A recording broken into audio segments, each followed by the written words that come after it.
नमस्कार दोस्तों, quality hub India के इस सेशन में मैं आर्यन विश्वकर्मा आप लोगों का बहुत बहुत स्वागत करता हूं। आज के इस सेशन में हम सीखेंगे मेजरमेंट सिस्टम एनालिसिस के बारे में। मेजरमेंट सिस्टम एनालिसिस जो कि 5 कोर टूल में से एक कोर टूल माना जाता है। इसके पहले हमने पीपैप पे और एसपीसी पे वीडियो बनाया है। लेकिन दोस्तों, प्रोग्राम शुरू करने से पहले हमारे सारे नए व्यूअर्स को मैं बताना चाहूंगा कि क्वालिटी हब इंडिया जो कि government of India registered organisation है फॉर ट्रेनिंग एंड सर्टिफिकेशन, हमने काफी सारे online training and certification programme start किए हैं जो कि आप घर बैठे अपने कन्वीनियंस से सीख सकते हैं और काफी कुछ सीख सकते हैं और अपने प्रोफेशनल करियर को एक नई ऊंचाई पे लेके जा सकते हैं। तो दोस्तों, हमारे सर्टिफिकेशन प्रोग्राम में lean six sigma yellow belt है, lean six sigma green belt है, इंटरनल ऑडिटर सर्टिफिकेशन प्रोग्राम है, certification programme on core tools है, awareness training on quality management system है, certification programme on total productive maintenance है, total quality management and basics of quality है, problem solving tools and root cause analysis पे exclusive certification programme है और awareness training programme है latest standard environmental management system and occupational health management system. इसके अलावा दोस्तों, 5S kaizen और basics of lean manufacturing certification programme है और भी काफी सारे सर्टिफिकेशन प्रोग्राम है दोस्तों। तो डिटेल में हमारे सर्टिफिकेशन प्रोग्राम के बारे में जानने के लिए हमें हमारे मेल आईडी qohi2017@gmail.com पे कॉन्टेक्ट कर सकते हैं और हमारे वेबसाइट में भी आप विजिट कर सकते हैं www.qualityhubindia.com में विजिट कर सकते हैं, जहां पर कि आपको प्रोग्राम के बारे में डिटेल में पता चलेगा। दोस्तों, हमारे लीन सिक्स सिग्मा के येलो बेल्ट के सर्टिफिकेशन प्रोग्राम में एक्सक्लूसिव मॉड्यूल्स हैं डीमैक पे, 7 क्वालिटी कंट्रोल टूल और काफी सारे एनालिटिकल और स्टैटिस्टिकल टूल्स के बारे में एक्सक्लूसिव वीडियो मॉड्यूल्स हैं जो काफी इलैबोरेटली एक्सप्लेन किए गए हैं। इसमें कि 7 क्वालिटी कंट्रोल टूल है, 7M टूल है, बॉक्स प्लॉट है, कॉज एंड इफेक्ट मैट्रिक्स है, फोर्स फील्ड एनालिसिस है, मेजरमेंट सिस्टम एनालिसिस है, कोरिलेशन एनालिसिस है, FMEA है, बेंचमार्किंग है, कंट्रोल प्लान है, SPC है और भी काफी सारे टूल्स एंड टेक्निक्स हैं दोस्तों। इसके अलावा आपको मिनी टैब के एक्सरसाइजेस भी एक्सप्लेन किए गए हैं और आपको काफी सारे केस स्टडीज के वीडियो जो कि रियल वर्ल्ड के एग्जाम्पल हैं, यानी कि एक्चुअल में एग्जीक्यूट किए गए प्रोजेक्ट के केस स्टडीज के वीडियो अवेलेबल हैं। इसके अलावा आपको कुछ टेम्पलेट्स मिलेंगे और ई बुक्स भी मिलेंगे। हमारे लीन सिक्स सिग्मा का ग्रीन बेल्ट का सर्टिफिकेशन प्रोग्राम है दोस्तों, बहुत ही डिटेल मॉड्यूल है डीमैक पे, यानी कि define, measure, analyse, improve and control. सारे मॉड्यूल के अलग अलग वीडियोस हैं जो काफी डिटेल्स में हैं और हर एक फेजेस में जिन टूल्स का एप्लीकेशन होता है उन टूल्स को भी एक्सप्लेन किए गए हैं। इसके अलावा काफी सारे आपको हाई एंड स्टैटिस्टिकल और एनालिटिकल टूल्स भी एक्सप्लेन किए गए हैं, जैसे कि कोरिलेशन एनालिसिस है, एनालिसिस ऑफ वेरिएंस है, रिग्रेशन एनालिसिस है, डिजाइन ऑफ एक्सपेरिमेंट्स है, हाइपोथेसिस टेस्टिंग्स है, मिनी टैब के एक्सरसाइजेस हैं और इसके अलावा आपको लीन के टूल भी काफी सारे एक्सप्लेन किए गए हैं, जिसमें कि वैल्यू स्ट्रीम मैपिंग है, जस्ट इन टाइम है, एसएमईडी है और काफी सारे रियल वर्ल्ड केस स्टडीज के वीडियोस हैं। आपके साथ में एनालिटिकल टूल के टेम्पलेट्स, ई बुक्स और आपको हार्ड कॉपी के स्टडी मटेरियल भी शेयर किए जाएंगे। हमारे क्वालिटी मैनेजमेंट सिस्टम के अवेयरनेस ट्रेनिंग प्रोग्राम में काफी एक्सक्लूसिव ट्रेनिंग मॉड्यूल्स हैं, जिसमें कि ISO 9001 और IATF के 5 मॉड्यूल्स हैं, काफी इलैबोरेटली एक्सप्लेन किए गए हैं। इसके अलावा रिस्क असेसमेंट और उनके केस स्टडीज के वीडियो मॉड्यूल्स हैं, जिसमें कि आपको मेथड्स एंड क्राइटेरिया और रियल वर्ल्ड के एग्जांपल आपके साथ में शेयर किए गए हैं और इसमें जो वीडियो मॉड्यूल्स हैं उनका ड्यूरेशन मोर देन 7 आवर्स के हैं। हमारे टोटल प्रोडक्टिव मेंटेनेंस यानी कि TPM के सर्टिफिकेशन प्रोग्राम में आपके 8 पिलर्स के वीडियो मॉड्यूल्स हैं और इसके अलावा कॉन्सेप्ट ऑफ PQCDSM को भी इलैबोरेटली एक्सप्लेन किया गया है।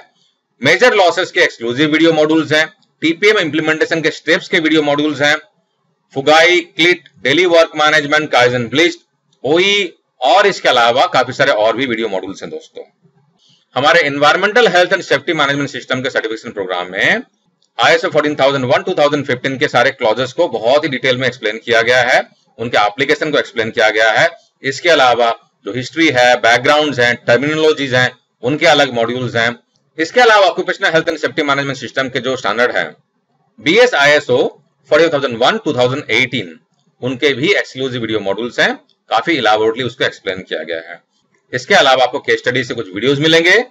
टोटल वीडियो मॉड्यूल्स दोस्तों 5 to 6 आवर्स के हैं। हमारे इंटरनल क्वालिटी ऑडिटर के सर्टिफिकेशन प्रोग्राम में हम काफी इलैबोरेटिव मॉड्यूल्स कवर करते हैं, जिसमें कि ISO 9001 और IATF के सारे क्लॉजेस के वीडियो मॉड्यूल्स हैं, केस स्टडीज हैं, रिस्क एनालिसिस के वीडियोस हैं। इसके अलावा जो ग्लोबल स्टैंडर्ड है ऑडिटिंग प्रिंसिपल का ISO 19011 उनके सारे रिक्वायरमेंट्स को 5 मॉड्यूल्स में काफी डिटेल में कवर किया गया है। और दोस्तों, इंटरनल क्वालिटी ऑडिटर का सर्टिफिकेशन प्रोग्राम में हम मोर देन 13 वीडियो मॉड्यूल का इस्तेमाल करते हैं, जिनका की ड्यूरेशन जो है मोर देन 10 आवर्स का है। हमारे प्रॉब्लम सॉल्विंग टेक्निक्स, जिसमें कि हम 8D, PDCA और A3 मेथोडोलॉजी को कवर करते हैं, इनके थ्योरी पार्ट्स हैं और इनके एक्सक्लूसिव केस स्टडीज के वीडियो मॉड्यूल्स भी हैं। थ्योरी पार्ट को काफी इलैबोरेटली विद एग्जांपल्स एक्सप्लेन किए गए हैं और रियल वर्ल्ड के केस स्टडीज भी एक्सप्लेन किए गए हैं। हमारे कोर टूल के सर्टिफिकेशन प्रोग्राम में जो 5 कोर टूल्स हैं, इसके अलावा आपको यानी कि APQP, PPAP, SPC, MSA और FMEA, इन 5 कोर टूल के अलावा आपको number of distinct categories, control plan, process capabilities के वीडियो शेयर किए जाएंगे और 5 कोर टूल के अलग अलग केस स्टडीज के वीडियोस हैं, जो कि रियल वर्ल्ड के केस स्टडीज हैं, यानी कि इंडस्ट्री के, मैन्युफैक्चरिंग इंडस्ट्रीज के केस स्टडीज के वीडियोस हैं। हमारे problem solving tools and root cause analysis के सर्टिफिकेशन प्रोग्राम में 7 क्वालिटी कंट्रोल टूल और 7 न्यू मैनेजमेंट टूल्स, इनके इलैबोरेटिव वीडियो मॉड्यूल्स हैं, जिनमें कि सारे टूल्स को काफी डिटेल में विद एग्जांपल्स एक्सप्लेन किए गए हैं। इसके अलावा रूट कॉज एनालिसिस क्या होता है, इनके स्टेप्स क्या होते हैं, एप्लीकेशन कैसे करते हैं, विद केस स्टडीज एक्सप्लेन किए गए हैं। और दोस्तों, इसके अलावा 7 क्वालिटी कंट्रोल टूल और 7 मैनेजमेंट टूल्स के रियल वर्ल्ड के अप्लाइड किए हुए केस स्टडीज के वीडियो एक्सप्लेन किए गए हैं। यानी कि आप देख सकते हैं कि हमारे सारे सर्टिफिकेशन प्रोग्राम में हम थ्योरी पार्ट के अलावा रियल वर्ल्ड के केस स्टडीज के वीडियोस भी हम कवर करते हैं, ताकि हमारे पार्टिसिपेंट्स को, हमारे कैंडिडेट्स को थ्योरी के लर्निंग के अलावा एक्चुअल में कैसे उसको अप्लाई करना है इंडस्ट्री में, अपने प्रैक्टिसेस में, हम उनको भी सिखाते हैं। तो दोस्तों, हमारे सारे प्रोग्राम के बारे में डिटेल में जानने के लिए आप हमें हमारे मेल ID kivochai2017@gmail.com पे कॉन्टेक्ट कर सकते हैं और आप हमारे वेबसाइट www.qualityhubindia.com आप इस पे भी विजिट करके काफी इंफॉर्मेशन ले सकते हैं। कोई भी हेल्प और सपोर्ट के लिए और करियर गाइडेंस के लिए भी आप हमें हमारे मेल ID में कॉन्टेक्ट कर सकते हैं। दोस्तों, हमारे सर्टिफिकेशन प्रोग्राम में काफी सारे बेनिफिट्स हैं। आप आराम से इसको घर बैठे अपने कन्वीनियंस से सीख सकते हैं और अपने स्पीड से सीख सकते हैं। आपको प्री रिकॉर्डेड वीडियो मॉड्यूल्स के लिंक मिलेंगे, जिसको कि आप चाहें तो बार बार देख सकते हैं और उसको सीख सकते हैं। सारा कुछ ऑनलाइन मैनेज किया जाएगा, आप ऑनलाइन सीखिए और टेस्ट भी आपका ऑनलाइन लिया जाएगा। टेस्ट क्लियर करने के बाद में आपका सर्टिफिकेट जो है एक रजिस्टर्ड ऑर्गेनाइजेशन के द्वारा, एक सर्टिफाइड और एस्टैब्लिश फैकल्टी के द्वारा साइन किए हुए सर्टिफिकेट आपको हार्ड कॉपी में कुरियर किए जाएंगे। और दोस्तों, हमारे वीडियो मॉड्यूल्स काफी इजी टू अंडरस्टैंड लैंग्वेज में with lots of examples and case studies होते हैं। दोस्तों, हम आशा करते हैं कि हमारे सर्टिफिकेशन प्रोग्राम आपको अपने कैरियर को एक नई ऊंचाई में लेके जाने के लिए आपको हेल्पफुल साबित होंगे। हमारे सर्टिफिकेशन प्रोग्राम हमारे इंडिया के सारे व्यूअर्स और इंडिया के बाहर के सारे व्यूअर्स के लिए अवेलेबल हैं। किसी तरह का सपोर्ट और डाउट के लिए आप हमारे मेल ID में हमें कॉन्टेक्ट कर सकते हैं। तो दोस्तों, जैसा कि हमको मालूम है कि क्वालिटी मैनेजमेंट सिस्टम के 5 कोर टूल होते हैं: advance product quality planning, production part approval process, measurement system analysis, statistical process control और failure modes and effect analysis. तो इन 5 कोर टूल में से आज एक कोर टूल हम कवर करने वाले हैं, जो कि है मेजरमेंट सिस्टम एनालिसिस।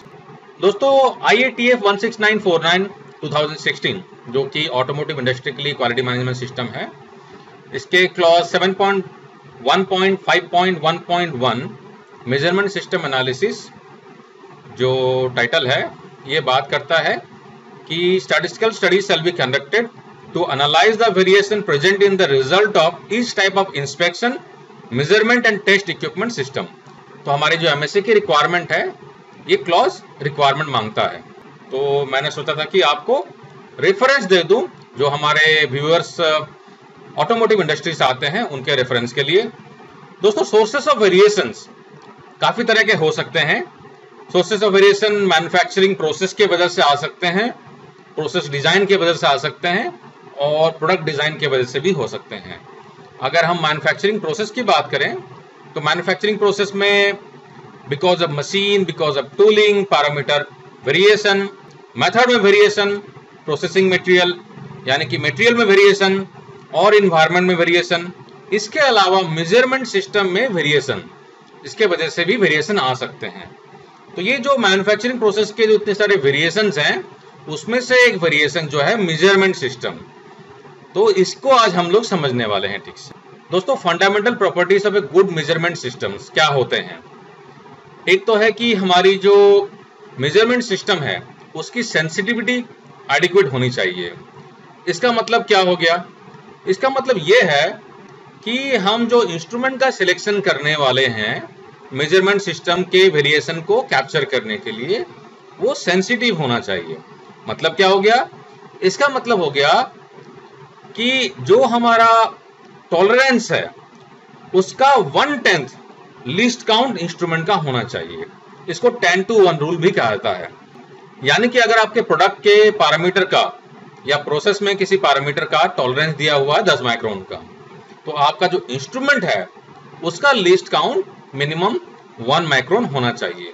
ये हमारी सेंसिटिविटी रिक्वायरमेंट है। और हमारे मेजरमेंट सिस्टम जो है वो भी स्टैटिस्टिकल कंट्रोल में होना चाहिए। स्टैटिस्टिकल कंट्रोल का मतलब क्या हो गया कि उसमें सिर्फ कॉमन कॉजेस ऑफ वेरिएशन होना चाहिए और स्पेशल कॉजेस ऑफ वेरिएशन नहीं होना चाहिए। इस कॉमन कॉज और स्पेशल कॉज को और डिटेल में समझने के लिए मेरा रिक्वेस्ट है कि अगर आपने मेरे एसपीसी के वीडियो को नहीं देखा हुआ है तो उसको देख लें, उसमें मैंने डिटेल में एक्सप्लेन किया हुआ है। तो दोस्तों आज का एजेंडा हमारा क्या है? हम एक्यूरेसी और प्रिसीजन क्या है इसको समझेंगे, मेजरमेंट सिस्टम के वेरिएशन को समझेंगे, बायस, लिनियरिटी और स्टेबिलिटी क्या होती है, रिपीटेबिलिटी और रिप्रोड्यूसिबिलिटी, जिसे कि आरएनआर भी कहते हैं, क्या होता है हम इसको समझेंगे। दोस्तों आइए हम पहले समझते हैं कि एक्यूरेसी और प्रिसीजन में क्या डिफरेंस होता है।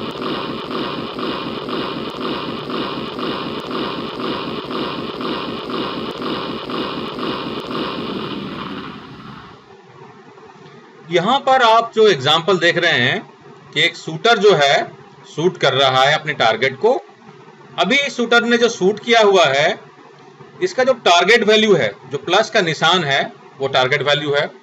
इसने जो फायर किया है आप देख सकते हैं जो फायर का जो रेंज है काफी बिखरा हुआ है।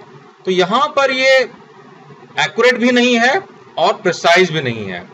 पहले हम इन कंडीशंस को देख लेते हैं, फिर आपको मैं एक्सप्लेन करूंगा कि क्या एग्जैक्टली मैं बताना चाह रहा हूं। दूसरा कंडीशन हम देखते हैं।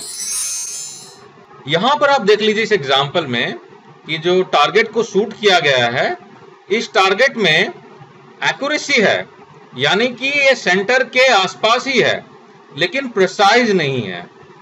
ठीक है ना। प्रिसीजन का मतलब यहां पर क्या हो गया? प्रिसीजन का मतलब हो गया कि जो आपके जो पॉइंट्स हैं वो एक दूसरे से कितने करीब में हैं, ये प्रिसीजन हो गया।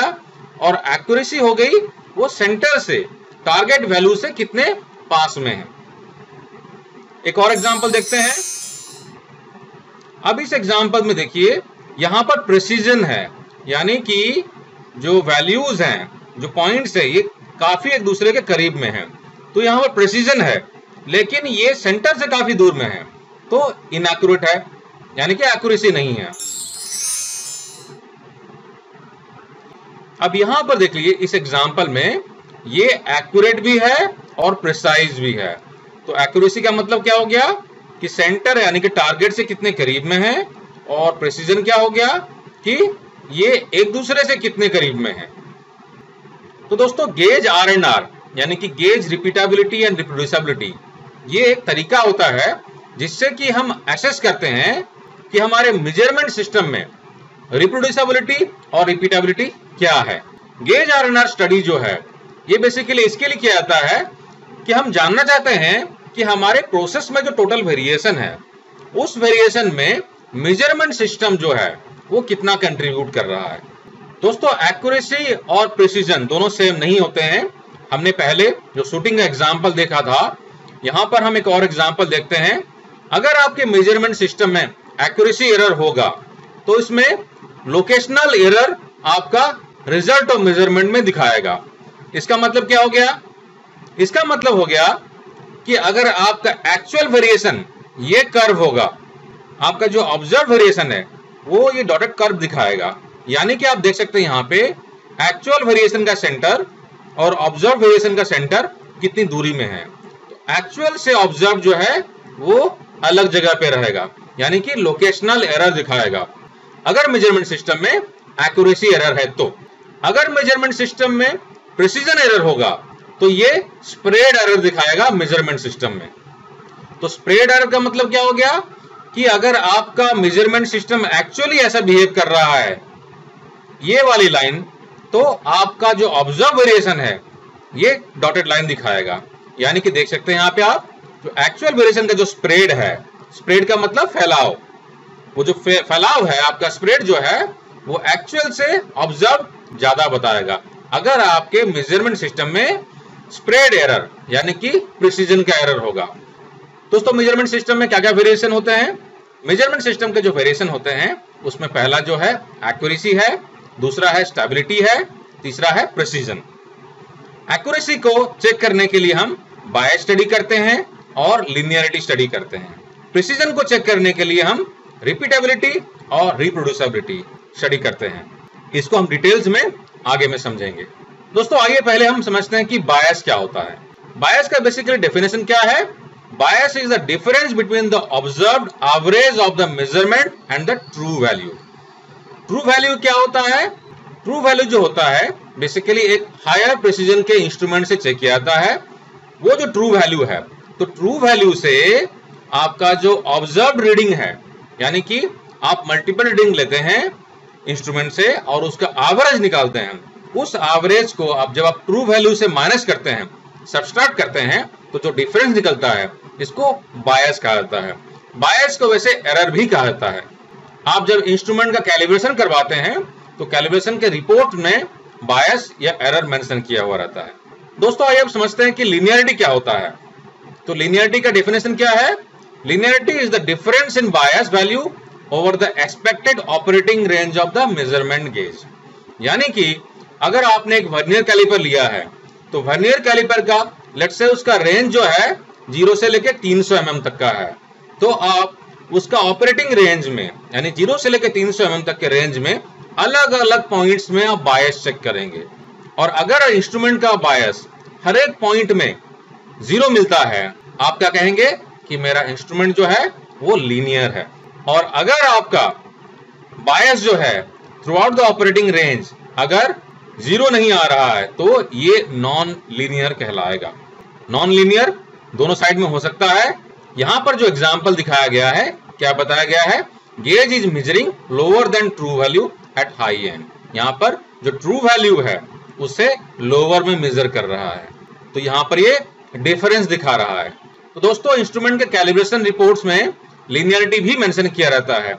आप अगर देखेंगे किसी वर्नियर कैलिपर या माइक्रोमीटर के कैलिब्रेशन रिकॉर्ड्स को, तो उसमें अलग अलग पॉइंट्स में एरर या बायस की रीडिंग रहती है।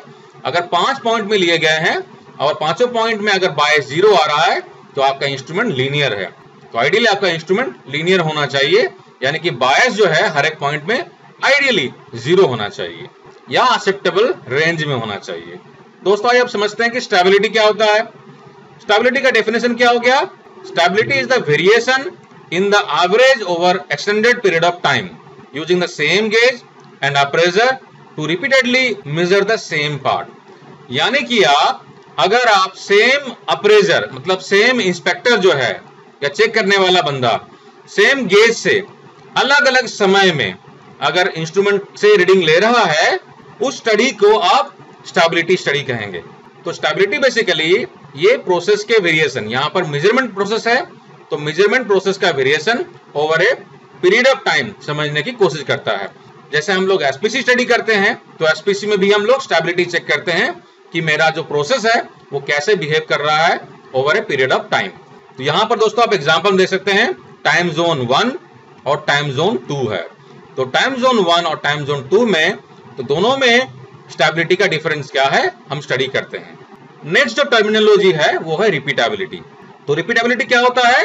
ये जो है ये इसमें हम वेरिएशन समझने की कोशिश करते हैं between successive measurement of the same part, same characteristics by the same person using the same gauge. यानी कि हम एक ही पार्ट को, एक ही पैरामीटर को, एक ही आदमी एक ही इंस्ट्रूमेंट या एक ही गेज से उसको काफी बार चेक करता है। उस स्टडी को रिपीटेबिलिटी कहा जाता है। रिप्रोड्यूसिबिलिटी क्या होता है? रिप्रोड्यूसिबिलिटी जो है ये है difference in the average of the measurements made by different person. यहां पर अलग अलग आदमी चेक करते हैं using the same instrument. Instrument same होना चाहिए, पैरामीटर जो है कैरेक्टरिस्टिक जो है वो भी सेम होना चाहिए और सेम पार्ट यानी कि सेम पार्ट पे अलग अलग आदमी सेम पैरामीटर को सेम इंस्ट्रूमेंट से चेक करेंगे बार बार। उस स्टडी को कहेंगे हम रिप्रोड्यूसिबिलिटी। तो यहां पर एग्जांपल में आप देख सकते हैं, यहां पर 2 ऑपरेटर है, ऑपरेटर 1 और ऑपरेटर 2, ये दो ऑपरेटर चेक कर रहे हैं और दोनों के हम डिफरेंस को, मेजरमेंट सिस्टम के डिफरेंस को स्टडी करने की कोशिश कर रहे हैं। तो स्टडी को हम कहेंगे रिप्रोड्यूसिबिलिटी। तो दोस्तों हमने देखा था कि मेजरमेंट सिस्टम के जो वेरिएशन होते हैं उसमें एक्यूरेसी और प्रिसीजन का वेरिएशन होता है। एक्यूरेसी हम बायस और लिनियरिटी से चेक करते हैं और प्रिसीजन जो है रिपीटेबिलिटी और रिप्रोड्यूसिबिलिटी से चेक करते हैं। इसके अलावा स्टेबिलिटी स्टडी भी होती है। तो जब हम इंस्ट्रूमेंट का कैलिब्रेशन करवाते हैं तो कैलिब्रेशन लैब या हमारा जब इन हाउस में कैलिब्रेशन फैसिलिटी है तो कैलिब्रेशन एजेंसी जो है वो बेसिकली बायस, लिनियरिटी और स्टेबिलिटी चेक करती है। और गेज आरएनआर जो है बेसिकली स्टडी किया जाता है रिपीटेबिलिटी और रिप्रोड्यूसिबिलिटी चेक करने के लिए। तो गेज आरएनआर बेसिकली होता क्या है? गेज आरएनआर एक जरिया है जिससे कि हम ये जानना चाहते हैं कि मेरे मेजरमेंट सिस्टम का जो वेरिएशन है ये ओवरऑल प्रोसेस के वेरिएशन में कितना कंट्रीब्यूट कर रहा है और ये एक्सेप्टेबल रेंज में है कि नहीं। दोस्तों हमारे जो गेज आरएनआर स्टडी जो होते हैं ये दो तरह के होते हैं। एक होता है वेरिएबल गेज आरएनआर, दूसरा होता है एट्रीब्यूट गेज आरएनआर। तो आइए पहले समझते हैं कि वेरिएबल गेज आरएनआर कैसे किया जाता है। तो दोस्तों वेरिएबल गेज आरएनआर स्टडी के लिए कुछ रिक्वायरमेंट्स हैं।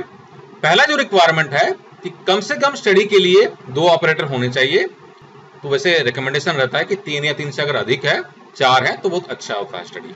कम से कम 10 पार्ट आपको लेना है और ये जो 10 पार्ट आप सिलेक्ट करेंगे ये आपके मैन्युफैक्चरिंग के वेरिएशन के फुल रेंज को पकड़ने के लिए काफी होना चाहिए। यानी कि आप जो पार्ट सिलेक्ट करेंगे 10 पार्ट मिनिमम, उसमें okay part, not okay part और बॉर्डर केसेस वाले पार्ट्स भी होने चाहिए। यानी कि आप मिक्स पार्ट लेंगे।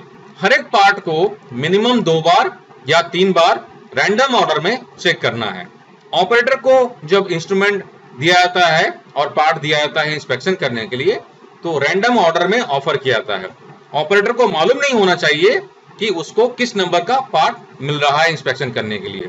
तो जनरली क्या होता है, जो आप स्टडी को करें तो 10 पार्ट जो हैं आप उसको मार्कर से मार्क कर दे सीरियल नंबर 1 से लेकर 10 तक। और जब प्रोडक्ट आप ऑफर करें इंस्पेक्टर को चेक करने के लिए, ऑपरेटर को चेक करने के लिए, तो आप दूसरा साइड उसका दीजिए चेक करने के लिए।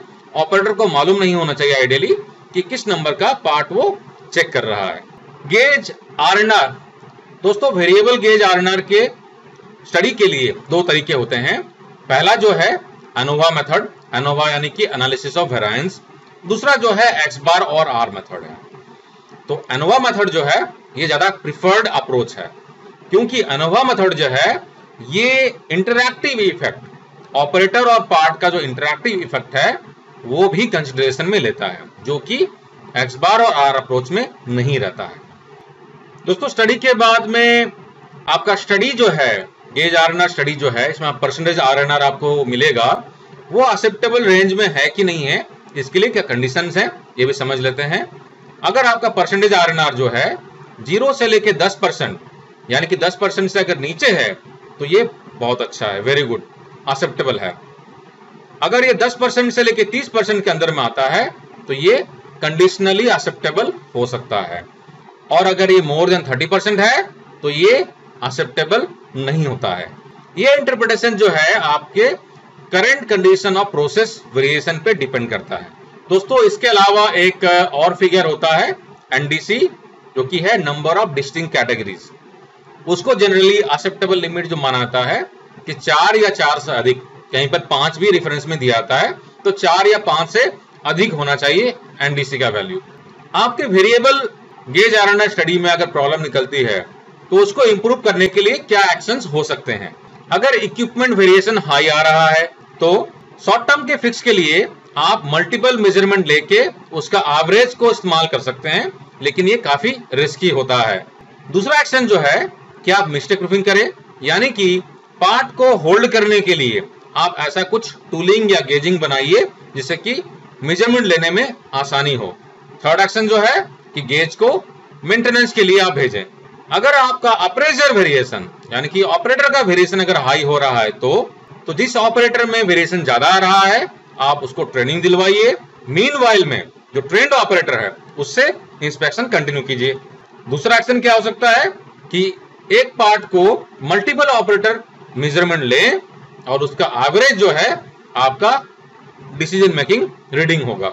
थर्ड एक्शन जो है कंसिस्टेंसी मेंटेन करने के लिए आप ट्रेनिंग दीजिए उनको, एसओपी डेवलप कीजिए, कैसे पार्ट को होल्ड करना है, कैसे इंस्पेक्शन करना है, उसका आप वर्क इंस्ट्रक्शन या एसओपी डेवलप कीजिए।